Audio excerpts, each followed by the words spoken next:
بسم الله الرحمن الرحيم نون والقلم وما يسطرون ما أنت بنعمة ربك بمجنون وإن لك لأجرا غير ممنون وإنك لعلى خلق عظيم فستبصر ويبصرون بأيكم المفتون إن ربك هو أعلم بمن ضل عن سبيله وهو أعلم بالمهتدين فلا تطع المكذبين ودوا لو تدهن فيدهنون ولا تطع كل حلاف مهين هماز مشاء بنميم مناع للخير معتد أثيم عتل بعد ذلك زنيم أن كان ذا مال وبنين إذا تتلى عليه آياتنا قال أساطير الأولين سنسمه على الخرطوم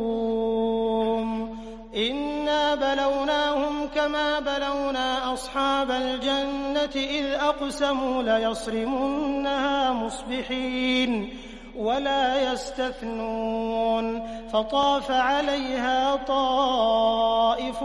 من ربك وهم نائمون فأصبحت كالصريم فتنادوا مصبحين أن اغدوا على حرثكم إن كنتم صارمين فانطلقوا وهم يتخافتون ألا يدخلنها اليوم عليكم مسكين وغدوا على حرد قادرين فلما رأوها قالوا إنا لضالون بل نحن محرومون قال أوسطهم ألم أقل لكم لولا تسبحون قالوا سبحان ربنا إنا كنا ظالمين فأقبل بعضهم على بعض يتلاومون قالوا يا ويلنا إنا كنا طاغين عسى ربنا أن يبدلنا خيرا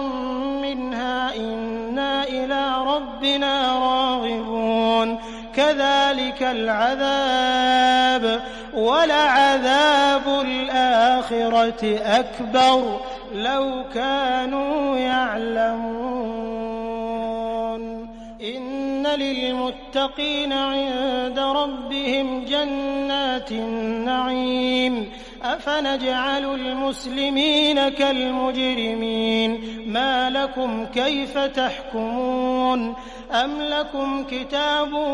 فيه تدرسون إن لكم فيه لما تخيرون أم لكم أيمان علينا بالغة إلى يوم القيامة إن لكم لما تحكمون سلهم أيهم بذلك زعيم أم لهم شركاء فليأتوا بشركائهم إن كانوا صادقين يوم يكشف عن ساق ويدعون إلى السجود فلا يستطيعون خاشعة أبصارهم ترهقهم ذلة وقد كانوا يدعون إلى السجود وهم سالمون فذرني ومن يكذب بهذا الحديث سنستدرجهم من حيث لا يعلمون وأملي لهم إن كيدي متين أم تسألهم أجرا فهم من مغرم مثقلون أم عندهم الغيب فهم يكتبون فاصبر لحكم ربك ولا تكن كصاحب الحوت إذ نادى وهو مكظوم لولا أن تداركه نعمة من ربه لنبذ بالعراء فاجتباه ربه فجعله من الصالحين وإن